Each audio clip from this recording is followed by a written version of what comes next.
Hello friends, welcome back. If you're new here, welcome. I'm Vicki and you're with Grammy in the Kitchen.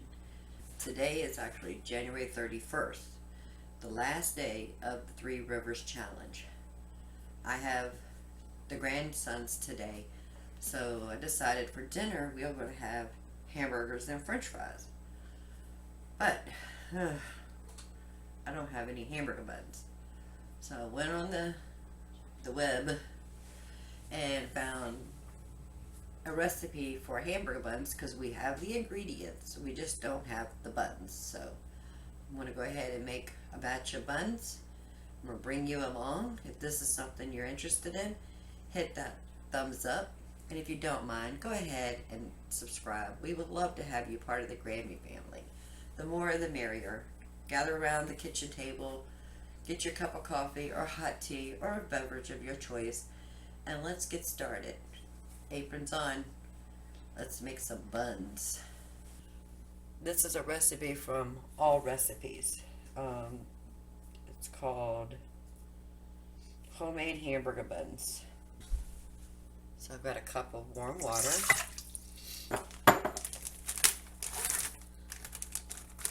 This is the yeast I keep in my freezer. So we need 2¼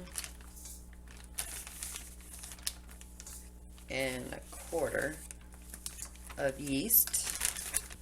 I weighed a pound of flour. We need to start off with about a ½ cup. We're going to stir it in.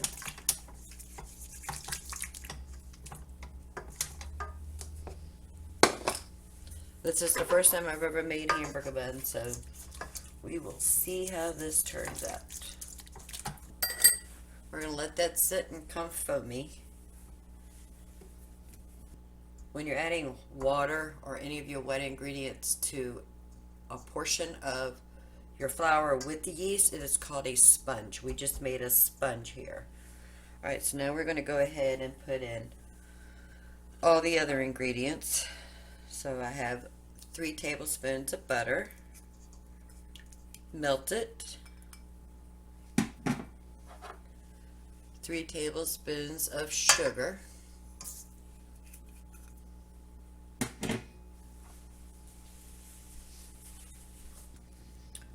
1¼ teaspoons of salt. We have 1 egg that we've beaten.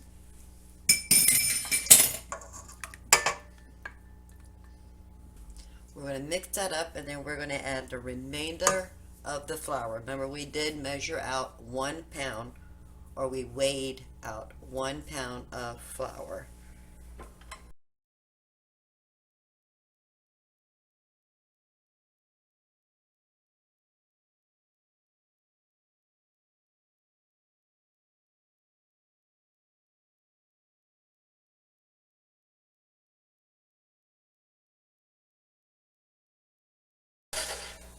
Periodically, we're going to go in here and scrape the edge.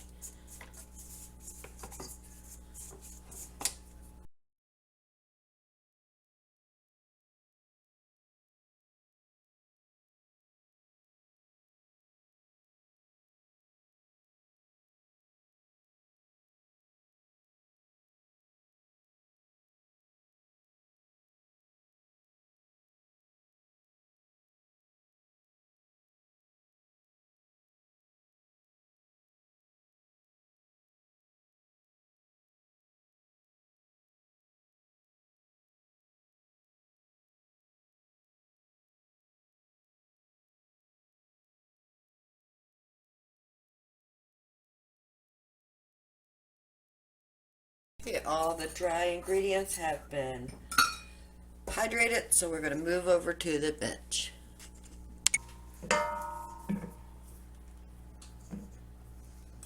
And we're just going to hand knead this for a few minutes. Got some flour down on my bench.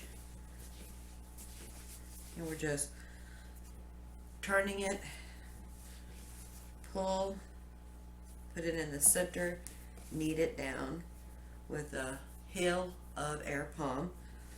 We're just going to go around this just a couple times. Just make after we develop all that gluten in the flour, let the yeast do its thing.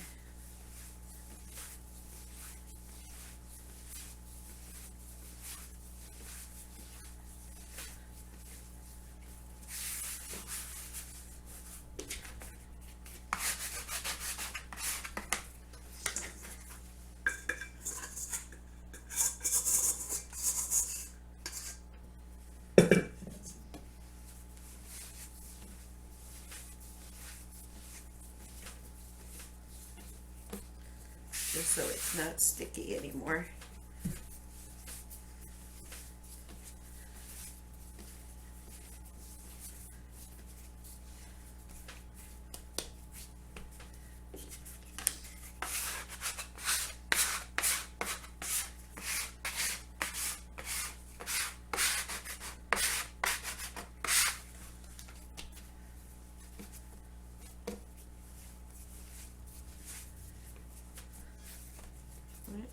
Get it into a ball.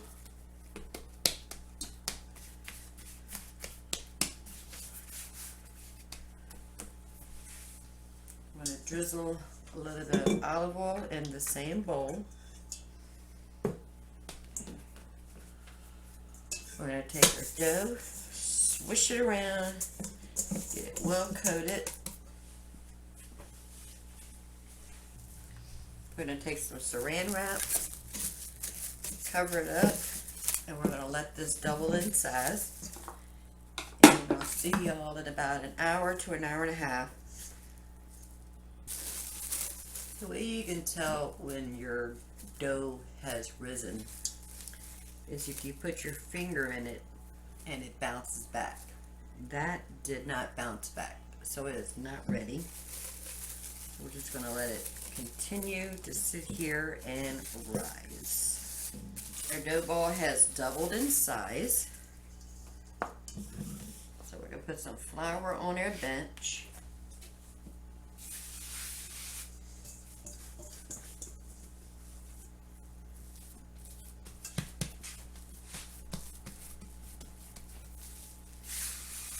There's Liam. Everybody say hi to Liam. See Liam right there? Okay, now we're going to divide this into 8.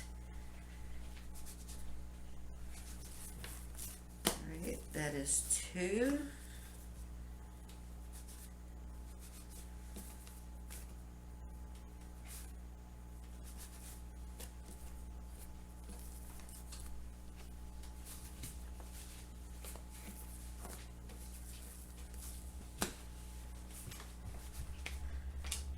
So we have 8. We're going to roll these up into small dough balls. 1.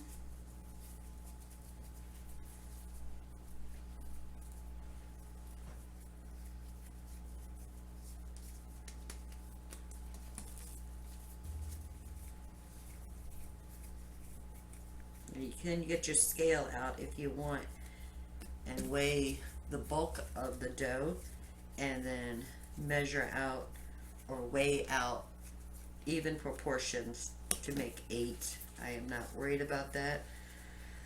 Some of them are going to be bigger than the others, but that is okay.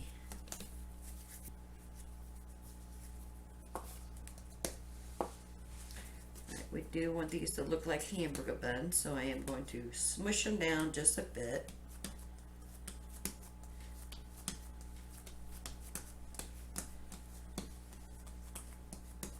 I can tell this one is super big, but that's okay.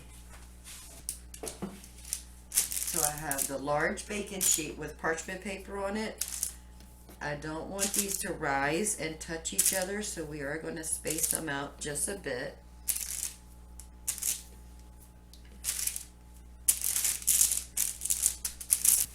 I have a piece of plastic wrap. We're going to cover it. We don't want to make it tight.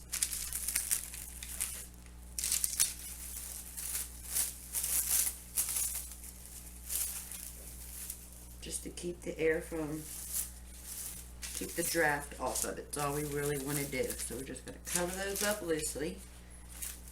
And we're going to leave them here and let them double in size. So we have 1 egg,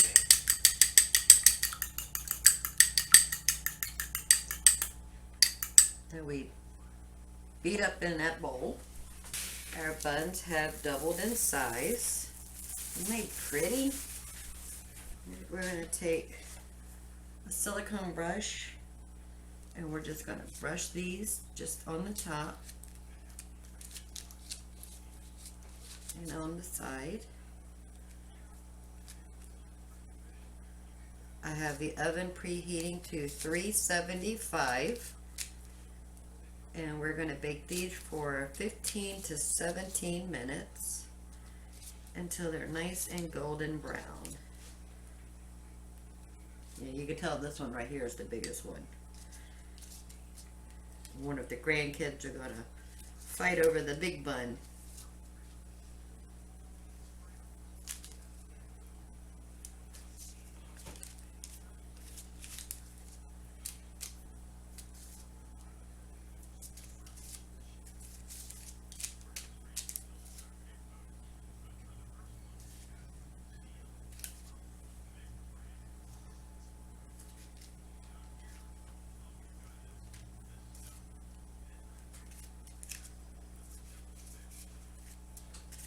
Alright, they all have an egg wash.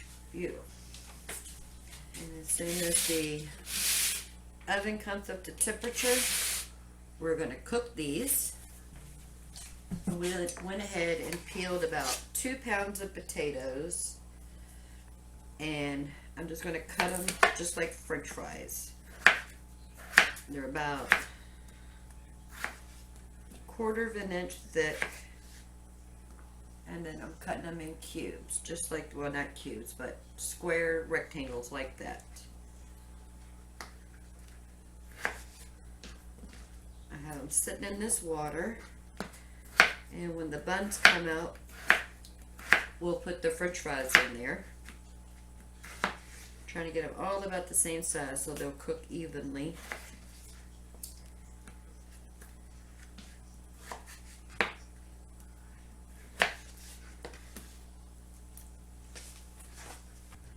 Have them sitting in water so they don't oxidize.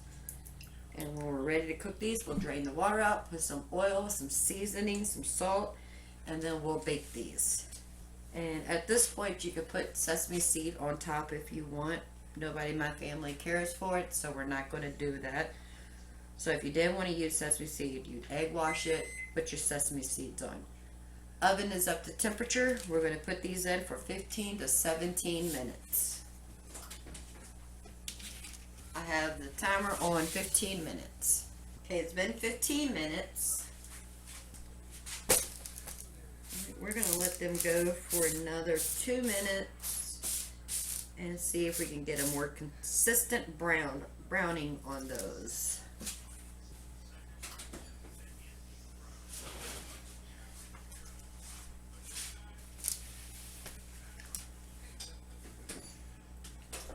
So I did them for 17 minutes, and then I left it in there for an extra minute for a total of 18.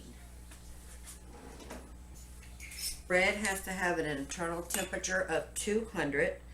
So I'm going to go in on the side and check the temperature. Alright, so for after 18 minutes, we're only at 190.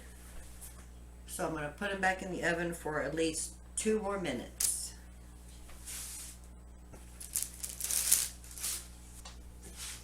Alright, so I'll put it in there for 2 extra minutes, so that is a total of 20 minutes. Now we're checking the internal temperature. Okay, we are at 200.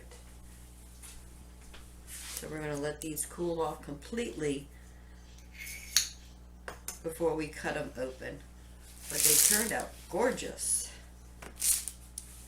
So I'm just going to use the same parchment paper for the French fries. And I just got a paper towel. Just want to try to sop up as much of that water after I drained it out. I just want to see if I can get a lot of this water off of the potatoes.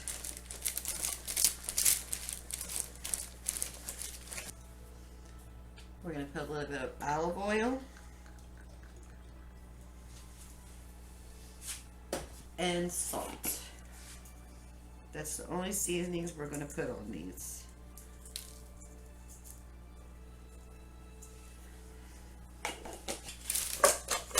And give those a toss.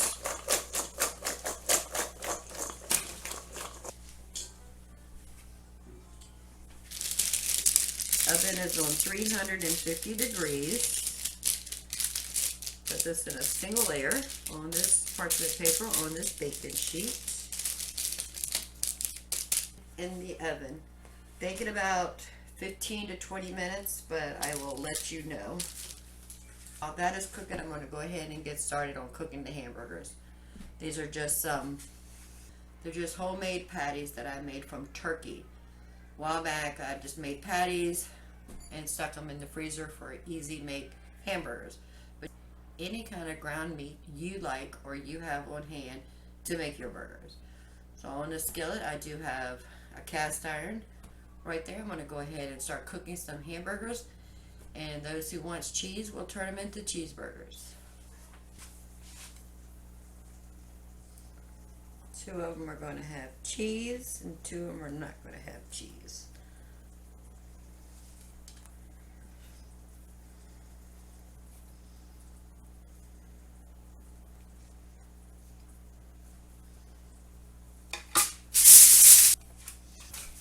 So it's been about 20 minutes. I'm just going to give them a toss and put them back in the oven.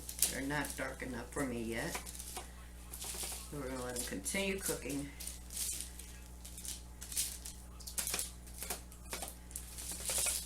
And I did turn the oven up to 400 instead of 350.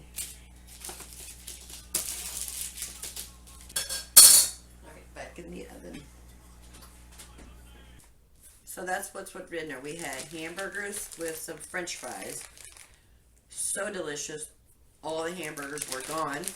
But I do have a bag of 4 hamburger buns that we'll put in the freezer for another day for hamburgers. So if you find this video any value to you, please hit that thumbs up. While you're at it, go ahead and subscribe. We will love to have you part of the Grammy family. So until next time, y'all have a blessed day. Bye, friends. Thank you.